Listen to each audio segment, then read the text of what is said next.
Students part one में हमने language literature के बारे में जाना था। कितनी सारी लैंग्वेजेस, पर्शियन, संस्कृत, पाली, अवधी, इतनी सारी लैंग्वेजेस के बारे में जाना था। वेदास के बारे में जाना था। 4 वेद होते हैं, उपनिषद होते हैं और ये हमें ज़िंदगी जीने के तरीके बताते हैं।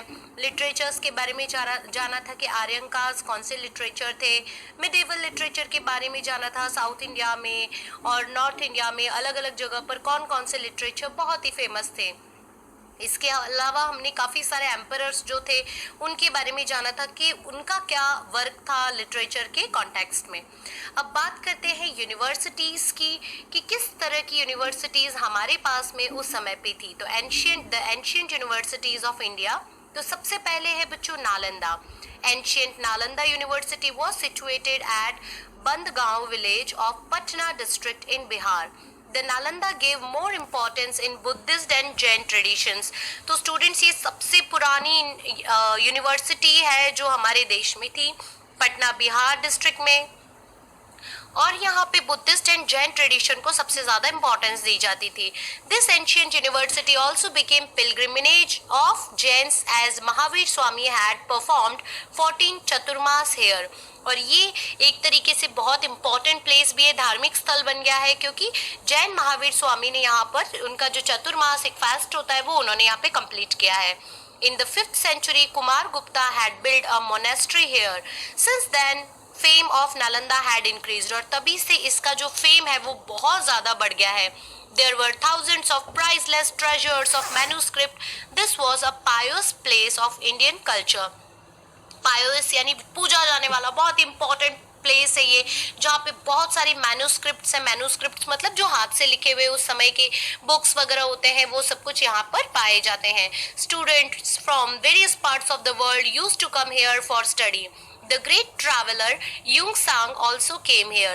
Today only the ruins of the great university, but amidst the ruins of one can visualize the glorious culture of India. तो amidst मतलब बीच में। तो बच्चों आज तो वहाँ पे कुछ नहीं है, सब कुछ बिल्कुल टूट फूट चुका है, लेकिन आप इतने में भी समझ सकते हो कि उस समय पे ये कितना महान यूनिवर्सिटी होगा, कितने लोग यहाँ पर देश विदेश से आते थे पढ़ाई के लिए। अब देखो बात करते हैं आगे।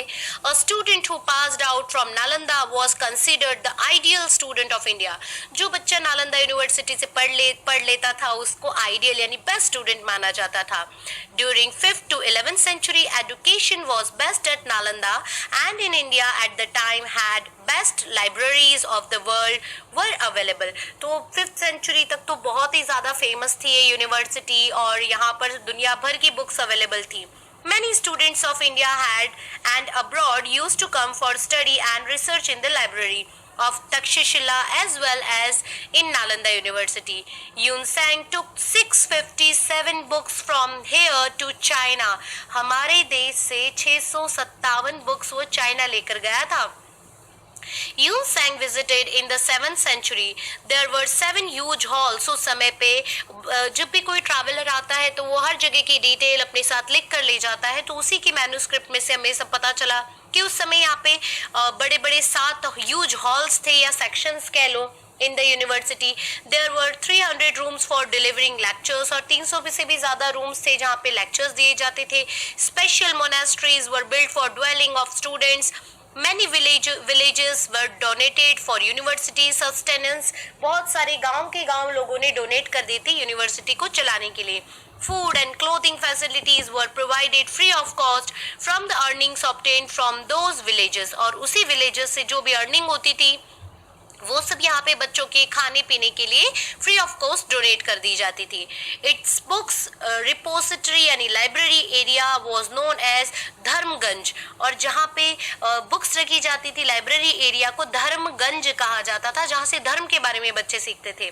During 5th to 11th century BC Nalanda was a reputed as well as esteemed centre of education. बहुत ही ज़्यादा रेपुटेशन थी बच्चों इसकी। अब बात करते हैं तक्षशिला की। Ancient university of Takshashila was located at Rawalpindi present in Pakistan. तो स्टूडेंट्स आज के समय पे रावलपिंडी पाकिस्तान में है और तक्षशिला यूनिवर्सिटी बहुत ही फेमस थी। It was the capital city of ancient Gandhara region. This university is imparted education in 64 subjects. यहाँ पे 64 subjects में education दी जाती थी. Most of the students stayed in the ashram to practice with Guru. ज्यादातर बच्चे आश्रम में रहते थे ताकि वो गुरुजी से और ज्यादा सीख सकें. Jivaka the disciple of lord Buddha learn the lessons of Ayurveda here. तो जीवक जो लॉर्ड बुद्धा के डिसाइपल यानी शिष्य थे, उन्होंने यहाँ से आयुर्वेदा सीखा था. According to a belief, this university was named after the name of Taksha, the son of Bharat, brother of lord Ram, born in Raghukul. तो बच्चों, राम, लक्ष्मण, भरत, शत्रुघ्न, ये 4 भाई थे. उनमें से भरत का जो बेटा था, भरत के जो बेटे थे तक्ष, उनके नाम पर ये यूनिवर्सिटी को रखा गया है. रघुकुल में राम जी का जन्म हुआ था, ये तो आप सब जानते ही हैं. It was a renowned education centre of 7th century. Students were free to study the subjects of their interest in spite of the limit allotted to 20 students per teacher. और बच्चों, हर टीचर सिर्फ 20 बच्चों को ही मेंटर करते थे. तो ये बहुत इंपॉर्टेंट है. आज के समय की तरह नहीं कि जहाँ पे बहुत सारे बच्चों का लोड है और पढ़ाई नहीं, पॉलिटिक्स बन चुका है, बेचारा टीचर स्कूल के पॉलिटिक्स के अंदर ही दबा रह जाता है. तो they used to teach even more. Students from distant cities like Varanasi, Rajgriha, Mithila and Ujjain overcrowded the university. तो यहाँ पर वाराणसी, राजगृह, मिथिला, उज्जैन, यहाँ से भीड़, इतने ज्यादा बच्चे आते थे पढ़ाई के लिए. Princess of Varanasi and Prasenjit the king of Kaushal studied here. तो यहाँ पे जो बहुत सारे प्रिंस होते थे वाराणसी के, या प्रसेनजीत जो कुशल किंग्स थे, वो यहाँ पर पढ़ते थे. Also the great grammarian Panini and the expert politician Kautilya got education from this university. और उन्होंने इसी यूनिवर्सिटी से पढ़ाई की थी. Takshashila was the best centre for higher education. Normally, students used to stay with Guru to practice education of Vedas, military science, गज विद्या मतलब जो हाथी को संभालने की, गज मतलब हाथी. फिर आर्चरी यानी वो धनुष बाण चलाना, grammar, philosophy, war lore, astronomy, astrology was given here. Chanakya the mentor of Chandragupta Maurya also studied here. तो बच्चों, कितने महान लोग यहाँ से पढ़े हुए हैं. Chinese scholar Fahien visited the university in the beginning of 5th century. अब वाराणसी की बात करते हैं. काशी, बहुत बार आपने इसका नाम सुना होगा बच्चों. Varanasi was famous as one of the place of pilgrimage during 7th centuries. It was also the famous education centre. It grew as the religious center for the Aryan culture in Upanishadic period. King of Varanasi, Ajatashatru was a great philosopher of Upanishadic age. तो उस समय जो Upanishadic as थी, उपनिषद लिखे जाते थे, उस समय जो किंग थे वाराणसी के, Ajatashatru, was a great philosopher, जो उस एज में थे, उन सब ने यहीं से बच्चों पढ़ाई की थी. and great supporter of education. It is mentioned in Vyas Samhita that Maharishi Ved Vyas had his ashram in Varanasi. तो ये महर्षि वेद व्यास, महर्ष संहिता में ये सब लिखा हुआ है बच्चों कि उन्होंने भी यहीं से पढ़ाई की है. फिर देखो, Lord Buddha close Varanasi chose Varanasi a suitable place for the propagation of his preachings.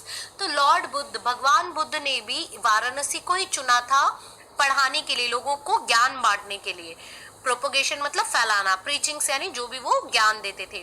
Potent philosopher Adi Shankaracharya had to move to Kashi to adopt new principles of Vedantas. Vallabhacharya ji, the Chaitanya Mahaprabhu, the pioneer of Pushti Marg, attended prestige for their Vaishnav sects in Kashi. Majority of scholar families of Punjab had to migrate to Kashi, while a few families migrated to Kashmir. Many other princes came for education in Varanasi. Monastery at Sarnath became a famous education center where the patronage of Emperor Ashoka. तो बच्चों, Emperor Ashoka और इन सभी ने सारनाथ में काफ़ी, मतलब जो सारनाथ का वहाँ पे जो स्तंभ है, वो भी एक बहुत ही बड़ा सेंटर बन गया था, एजुकेशन हब कह सकते हैं. बड़े बड़े चैतन्य महाप्रभु कह लो, वल्लभाचार्य जी कह लो, आदि शंकराचार्य जी कह लो, या भगवान बुद्ध, खुद इन्होंने काशी को चुना था जहां से ज्ञान को बांटा जा सके. अब वल्लभी की बात करते हैं. The university of Gujarat was a very famous centre of education in 7th century. there was a significant contribution of contemporary ruler of Vansh dynasty and its people to make Vallabhi a well-renowned and a youth center of education. Vidyadham के नाम से भी जाना जाता है Vallabhi. Was the center of Hinayana cult of Buddhist religion. In the middle of 7th century, Buddhist scholars like Srimati and Gunmati were the leading principals of Vallabhi. The students from the distant areas of Ganga, Yamuna used to come here for higher studies. Chinese traveler It Singh noted that Vallabhi completed with the famous education center Nalanda, which was located at eastern part of India. बच्चों विद्याधाम जहाँ पे विद्या दी जाती है और Buddhist religion में इसमें resemblance थी, यानी उसका यहाँ पे प्रचार किया जाता था और उसी के तौर तरीके से पढ़ाई होती थी. बहुत ही ज़्यादा ये फेमस चाइनीज ट्रैवलर जो था उसने ये सारी चीज़ों को नोटिस किया था. Vallabhi was a capital and an international port from 480 AD to 775 AD. The ruler of Vallabhi belonged to Maitrak dynasty and he patronized education and university as well. It is also notable that royal people of Maitraki dynasty were not Buddhist. ये भी माना जाता है कि Maitraka dynasty के जो people थे वो बुद्धिस्ट नहीं थे. स्टिल वो लोग बुद्धिज्म को सपोर्ट करते थे, फैलाते थे. However, they were helping the institution. In 1775, Arabians attacked, Maitraks were defeated and university was closed down. जो अरेबियंस थे अरबन्स वो उन्होंने क्या किया, अटैक किया, मैत्रक्स डिफीट हो गए और यूनिवर्सिटी को बंद कर दिया गया था. तो अरब कंट्रीज से जो लोग आए थे उन्होंने अटैक किया था. The name of famous scholars were written on the gate. Scholars by showing their erudition were getting higher rights in Rajya Sabha. तो यहाँ पर स्टूडेंट्स, इसका मतलब होता है कि जो स्कॉलर्स थे वो लोग अपने अपने एजुकेशन क्वालिफिकेशन वगैरह दिखाकर उनको हायर सीट मिलती थी राज्यसभा में उस समय पे. Knowledge, worship and particular system of education made the university famous not only in India but also in the world of that time. Students from India and abroad used to come for education in this university. और पूरे देश विदेश से लोग यहाँ पर पढ़ने लिखने के लिए आते थे. It was an international university in the real sense. Almost all branches of knowledge were taught. यहाँ पे हर एक ब्रांच को पढ़ाया जाता था. The maintenance of the university was done through the charity given by the kings and landlords. तो जो भी landlords और kings सब दान देते थे उसी से इस यूनिवर्सिटी का मेंटेनेंस होता था. It was world's renowned university of Indian education Vidya.